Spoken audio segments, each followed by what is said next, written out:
கர்த்தருடைய பரிசுத்த நாமத்துக்கே மகிமை உண்டாவதாக. 1 தீமோத்தேயு 6ஆம் அதிகாரம் 7வது வசனம். உலகத்திலே நாம் ஒன்றும் கொண்டு வந்ததும் இல்லை, இதிலிருந்து நாம் ஒன்றும் கொண்டு போவதும் இல்லை என்பது நிச்சயம். ஆமென். நிறைய பேர் உலகத்தார் சொல்லுவாங்க, நம்ம எதுவும் கொண்டு வந்ததும் இல்லை, கொண்டு போவதும் இல்லைன்னு சொல்லுவாங்க. அவங்க சொன்னது அனைத்தும் பைபிளில் உள்ளது தான் சொல்லியிருப்பாங்க போல. ஏன்னா தேவனுடைய கர்த்தர் யார் என்ன எப்படின்னு தேவனுடைய கர்த்தர் இந்த பைபிள் எல்லாத்தையுமே எழுதி வச்சிருக்கிறாங்க. நம்ம எதையும் கொண்டு வந்ததும் இல்லை, போகும்போது நம்ம எதுவும் கொண்டு போவதும் இல்லை. ஆமென். நமக்கு இந்த பூமி நமக்கு நிரந்தரம் கிடையாதுங்க. நமக்கு பரலோகம் தான் நிரந்தரம். என்னதான் நம்ம வாழ்கிற வரைக்கும் இந்த பூமியில் நிறைய சொத்து சேர்த்து வச்சு வாழலாம். நிறைய நகை, பணம், சொத்து, நிறைய வீடு, வாசல், நல்லா பெரிய பங்களா என்ன தான் கட்டி வச்சு வாழ்ந்தாலும் நமக்கு எதுவுமே நிரந்தரமே இல்லைங்க. நிரந்தரமில்லாத ஒரு வாழ்க்கை நம்ம இப்போ வாழ்ந்து கொண்டிருக்கிறோம். ஆமென். இப்போ நம்ம உயிரோடு வாழ்கிறது கூட நம்ம ஆராதிக்கிற இயேசுவோட கிருபையினால தாங்க நம்ம உயிரோடு வாழ்ந்து கொண்டு வரோம். விசுவாசிக்கிறீங்களாங்க? யார் மீது எந்த கோபமும் நமக்கு வேண்டாம். பூமியில் வாழ்கிற வரைக்கும் எல்லாம் நம்ம கூட இந்த சகோதரி சகோதரி நம்ம நினைப்போம், சமாதானமாக ஒற்றுமையாக இருப்போம், நம்மக்கிட்ட இருக்கிறத மற்றவங்களுக்கு கொஞ்சம் கொடுப்போம். ஆமென். அல்லேலூயா. சங்கீதம் 34:10 வசனம் சொல்லுது, சிங்கக்குட்டிகள் தாழ்ச்சி அடைந்து பட்டினியாக இருக்கும், கர்த்தரை தேடுகிறவருக்கு ஒரு நாளுமே குறைவில்லைன்னு அந்த தேவனே கர்த்தர் இன்றைக்கி நம்மளை பார்த்து சொல்கிறாங்க. சிங்கக்குட்டிகள் தாழ்ச்சி அடைஞ்சு பட்டினியாக இருக்கும், ஆனால் கர்த்தரை தேடுகிறவருக்கு ஒரு நாளுமே குறைபடாது. சிங்கக்குட்டிகள் நிறைய கஷ்டப்படும், ஒரு வேளை சாப்பாட்டு கூட அவ்வளோ கஷ்டப்படும். ஆனால் நம்ம ஆராதிக்கிற இயேசு கிறிஸ்து நம்மளை ஒருபோதும் பசியோடு விட மாட்டாருங்க. ஏன்னா காக்கைகளை போஷிக்கிற தேவன் நம்மளையும் போஷிப்பார். பாருங்க, காக்கைகள் பறக்கிற பறவைகளுக்கு நம்ம தேவனை கர்த்தர் போஷிக்கும் போது நம்மளுக்கு போஷிக்க மாட்டாரா என்னங்க?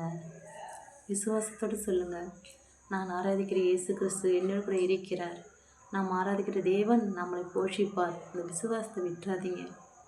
இன்றைக்கி நீங்கள் நிறைய பேர் வியாதியில் கஷ்டப்படலாம். இன்றைக்கி நிறைய பேர் பாருங்கள், நிறைய கடனை வாங்கி வச்சுட்டு சூசைட் பண்ணிக்கிறாங்க. கிறிஸ்துவ பிள்ளைகளே, கிறிஸ்து இயேசு அறிந்த பிள்ளைகளே நிறைய பேர் இப்போது சூசைட் அட்டன் பண்ண போயிட்டுருக்குறாங்க. தேவனை கர்த்தருக்கு நம்மளை பார்த்து கேட்குறாங்க, என் மகளே என் மகனே, என் மீது வச்சு விசுவாசம் இவ்வளோதானா, என் மீது வச்சு நம்பிக்கை இவ்வளோதானான்னு.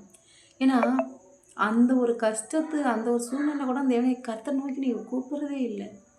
நீங்கள் கூப்பிட்டீங்கன்னா அவர் செவி கொடுப்பார், அதுக்கு விடுதலை கொடுப்பார். ஆமென். அந்த கடனை அடைக்க தேவனை கர்த்தர் ஒரு அற்புதத்தை செய்வார், ஒரு வழிவாசலை திறப்பார். விசுவாசிக்கிறீங்களாங்க? தேவனை கர்த்தர் நோக்கி கூப்பிடுங்க. எந்த ஒரு மனுஷனும் எந்த உதவியும் பண்ண மாட்டாங்க. இன்றைக்கி இதை செய்கிறேன்னு சொல்லுவாங்க, செய்ய மாட்டாங்க. இந்த வரமாக வரமாட்டாங்க. இன்றைக்கி இதை தரமாக தரமாட்டாங்க. ஆமென். மனுஷன் முகத்தை தான் பார்ப்பான், ஆனால் கர்த்தரோ இருதயத்தை பார்க்கிற தேவன். உன் இருதயத்தில் என்ன நினைத்து கொண்டு இருக்கிற, நீ எந்த சிந்தனையோட இருக்கிற, நீ என்ன பண்ணி கொண்டிருக்கிற, தேவனை துதிக்கிறியா இல்லை வேற எங்கேயாச்சும் உன் சிந்தனை போகுதா அப்படின்னு இந்த இருதயத்தை அறிந்த தேவன்.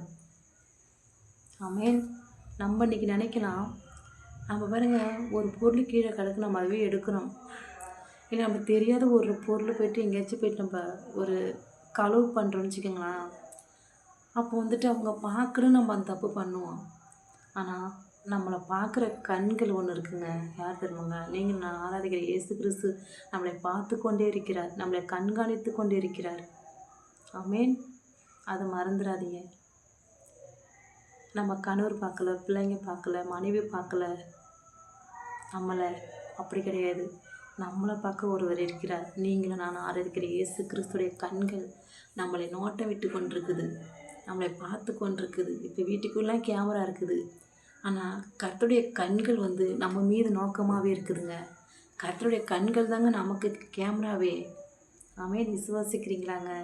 கர்த்தர் நல்லவர், கர்த்தரை நம்பியிருக்கிற பிள்ளைகளை தேவனை கர்த்தர் ஒருபோதும் கைவிட மாட்டார். ஆமென். சங்கீதம் 50:15 சொல்லுது, ஆபத்து காலத்தில் என்னை நோக்கி கூப்பிடு, நான் உன்னை விடுவிப்பேன், என்னை மகிமைப்படுத்துவேன். சங்கீதம் 50:15ங்க அந்த வசனத்தை சொல்லி ஜெபம் பண்ணுங்க. ஒரு கஷ்டத்தில் சூழ்நிலை அவரை நோக்கி கூப்பிடுங்க, உமக்கு விடுதலை தருவார்.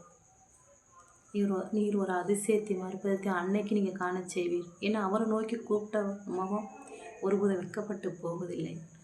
அவரை நோக்கி பார்த்த முகம் பிரகாசம் அடைந்தது. ஏன்னா அற்புதத்தையும் அதிசயத்தையும் செய்கிற தேவன் வானாதி வானன் நம் தேவனாகிய கர்த்தாதி கர்த்தர் நம்ம கூட இருக்கிறாருங்கிறத நீங்கள் மறந்து விடாதீர்கள். ஆமென். அவரை நோக்கி கூப்பிடுங்க. எந்த மனுஷனை நோக்கி பார்க்காதீங்க. மனுஷன் முகத்தை பார்ப்பான், கர்த்தரை இருதயத்தை பார்க்குற தேவன். நம் இருதயத்தை அவர் பார்த்து கொண்டிருக்கிறாங்க. அவரை போற்றி துதிங்க. அதிகாலையில் இருந்து ஜெபம் பண்ணுங்க. இந்த உலகத்தில் யாரை வேணாலும் வெறுத்துருங்க, ஆனால் இயேசு மட்டும் வெறுக்காதீங்க. நான் கர்த்தர் நல்லவர். என் வாழ்க்கையில் நிறைய அற்புதத்தையும் அதிசயத்தையும் நிறைய செய்த தேவன். இன்றைக்கி நான் உயிரோடு வாழ்கிறேன்னா அவரோட கிருபை தான், அவரோட சுத்த கிருபை தான். இன்றைக்கி நான் உயிரோடு இருக்கிறேன்னா என் தேவனை கர்த்தருடைய கிருபை கிருபை கிருபை. அவருடைய கிருபை என் கூட இல்லைன்னா நீங்கள் என்றைக்கோ போயிருப்போம். என் தேவனை கர்த்தரை மறுபடியும் மீட்டு கொண்டார். ஏன்னா அவருடைய ஊழியத்துக்காக அவருக்கு பாடல் பாடணுங்கிறதுக்காக இன்னமும் என் தேவனை கர்த்தரை உயிரோடு வச்சிருக்கிறார். ஆமென். மண்ணோ மறைந்து விடும், பொன்னோ புதைந்து விடும், மண்ணோ மறைந்து விடும், பொன்னோ புதைந்து விடும், புண்ணியரை என் வாழ்வில் போதுமே, உலகம் உம்மை கண்டு மகிழுமே, புண்ணியரை என் வாழ்வில் போதுமே, உலகம் உம்மை கண்டு மகிழுமே. மன்னான உலகத்திலே மன்னவா இயேசுநாதா, உம்மை விட்டு நானும் எங்கே ஓடுவே, என்னோடு நீர் இருந்தால் போதுமே. கேட்டத கொடுப்பவரே, தட்டும் காதை திறப்பவரே, கேட்டத கொடுப்பவரே, தட்டும் காதை திறப்பவரே, தேடுவதை காண செய்பவரே என் இயேசுவே, தேடுவதை காண செய்பவரே என் இயேசுவே, தேடுவதை காண செய்பவரே. இன்றைக்கி நம்ம என்ன தேடுறோமோ அதை காண செய்கிற தேவன் நம்ம கூட இருக்கிறாருங்கிறத நீங்கள் மறந்துடாதீங்க. என் கூட பிறந்த சகோதரி சகோதரிகளே, நான் ஆராதிக்கிற இயேசு என்றைக்கு நீங்கள் விட்டு விடாதீங்க. ஏன்னா அவரோட பலன் தான் இன்றைக்கி நம்மளை தாங்கி கொண்டு வருது. இன்றைக்கி நம்ம நினைக்கலாம் நம்ம மூணு தான் சாதிக்குது, நம்ம 3 நாள் தான் நம்ம இன்றைக்கி இதை செய்கிறோம் அதை செய்யணும், கிடையாது. அவருடைய கிருபையினால் தான் நம்ம செய்து கொண்டு வரோம். அவருடைய கிருபையினால் தான் இன்றைக்கி நம்ம உயிர் வாழ்ந்து கொண்டு இருக்கிறோம். விசுவாசிக்கிறீங்களா? ஆமென்.